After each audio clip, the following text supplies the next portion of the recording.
Let's talk about something that happens to literally everyone, that gut punch feeling you get from an insult. We're going to dig into why it hits so hard and then look at how some ancient Stoic wisdom gives us a super practical way to get back in the driver's seat of our own emotions. You know exactly what I'm talking about, right?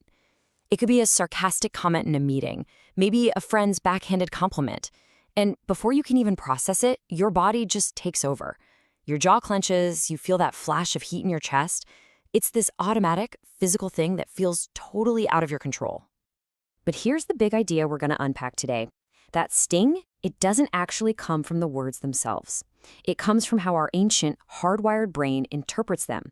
See, the problem isn't what happened, it's our internal reaction to what happened. So, let's get into the why behind all this. To figure out how to manage that reaction, we first have to understand where it comes from. Why do a few simple words feel like a genuine physical threat?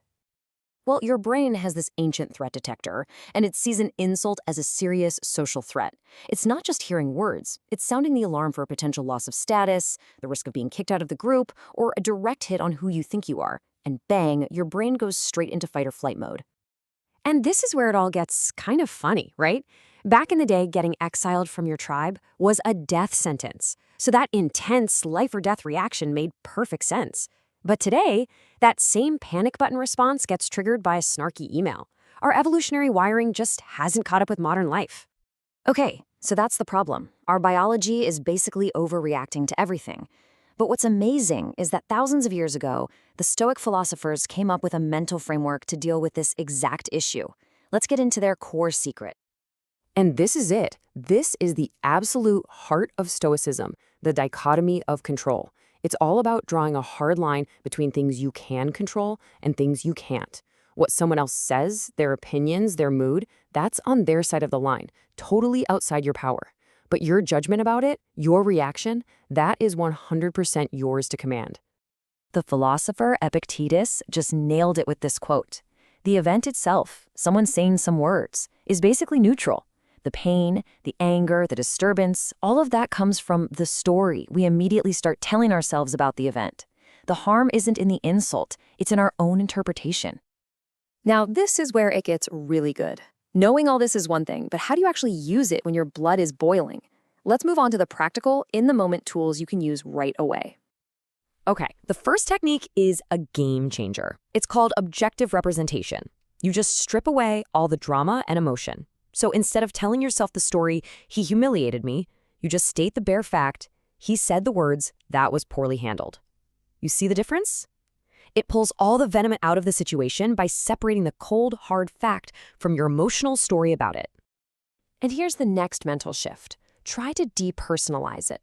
When someone lashes out, it's almost always a reflection of what's going on with them. Are they stressed, insecure, feeling threatened? Their lack of self-control doesn't mean you have to lose yours. Their words are a window into their world, not a final judgment on yours. Think of this one as your emergency brake. The second you feel that emotional surge, just pause. First, get your body under control. Slow down your breathing. Then you ask yourself that critical question. What here is actually under my control?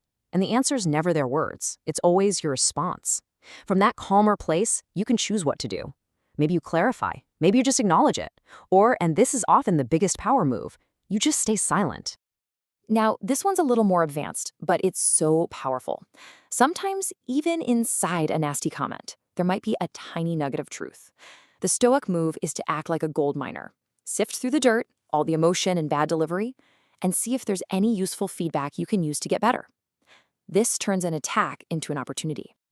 So these tactics are great for putting out fires in the moment, but the long-term goal is to build a kind of mental fortress that's just less likely to catch fire in the first place. Let's talk about building what the Stoics called your inner citadel. Yeah, the Roman Emperor Marcus Aurelius had this incredible metaphor. He talked about building an inner citadel, a fortress inside your mind built from your character and your principles that no person or event could ever break into. I mean, what a powerful idea. That's the ultimate goal. And the walls of that fortress are built by knowing what's internal versus what's external. Your reputation, what other people think, that's all external. It's shaky ground. You can't control it. But your character, your personal discipline, your integrity, That's internal. That's your home turf. Nobody can take that away from you unless you let them. The Stoics also believed in something called amor fati, or loving your fate. It basically means accepting that friction and arguments and people rubbing you the wrong way, that's just a normal part of life. It's not some huge personal failure when it happens. It's just the price of admission for being out there in the world trying to do things. It doesn't need a huge emotional breakdown every time. So really, it all boils down to this single question. Every insult, every slight is just a test. Is your sense of peace going to be decided by other people and what they say, or is it going to be governed by your own internal compass? Are you being ruled from the outside or from within? And that's really the final takeaway. The Stoics weren't trying to be emotionless. They were trying to be masters of their own inner world.